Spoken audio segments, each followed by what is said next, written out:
I think we'd all agree that we should be thankful for what we have. But sometimes being thankful is not that easy. Sometimes gratitude is easier said than done. One study found that for every 10% increase in someone's income, there was a 5% increase in the income that they thought they needed. Consumer culture is based on persuading people to want more. It's based on getting us to think that we don't have enough.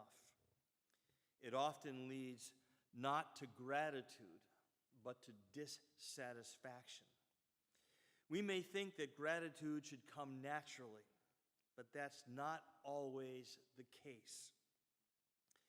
In the Gospel of Luke, chapter 17, Jesus healed 10 people who had leprosy.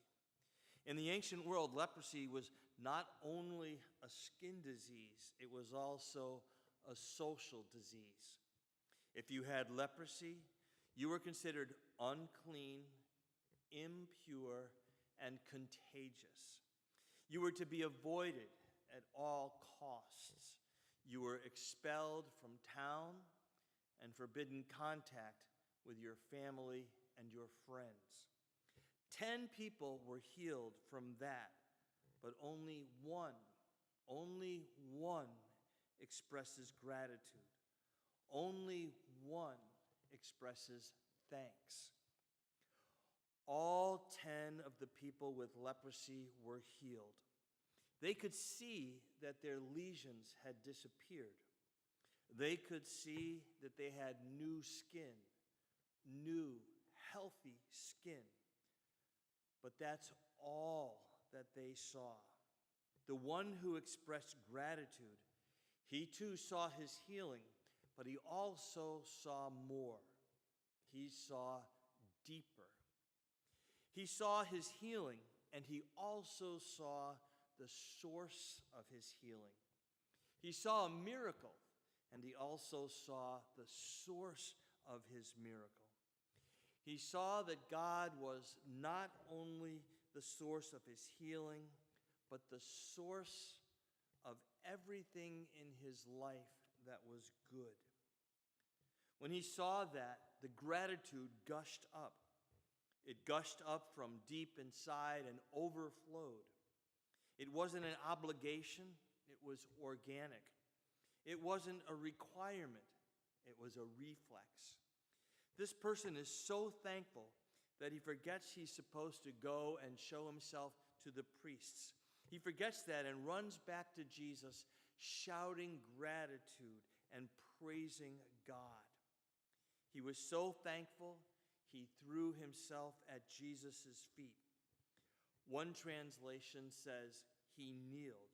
Another says he laid down, flat on the ground, face down. Either way, he returns to the source of his healing. He returns to the source filled with gratitude. For this one person, gratitude comes naturally.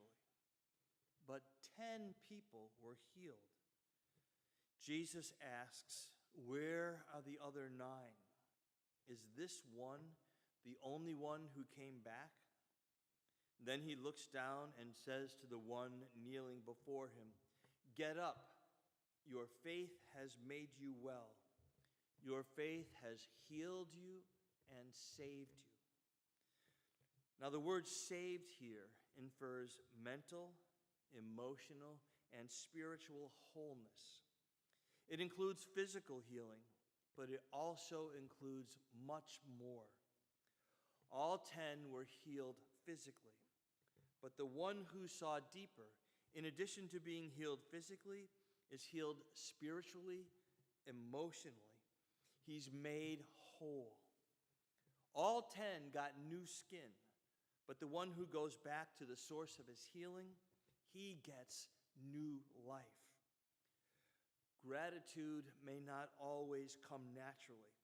but it comes more readily when we see that God is the source of all that's good. One of the most important things that the church can offer our children and offer our world is the awareness that everything we have that's good is a gift from God. When we remember that, it changes things. It changes how we look at life.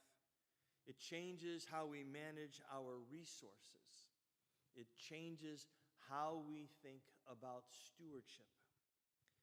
When we remember that everything we have is a gift from God, the question we ask ourselves gets reversed. The question is no longer, how much of what is mine do I give to God? The question becomes, how much of what is God's do I keep for myself? That's the question that gratitude leads to. How much of what is God's do I keep for myself? And how much do I give back to God? May we be filled with gratitude. May we overflow with praise. May we give thanks to God. Amen.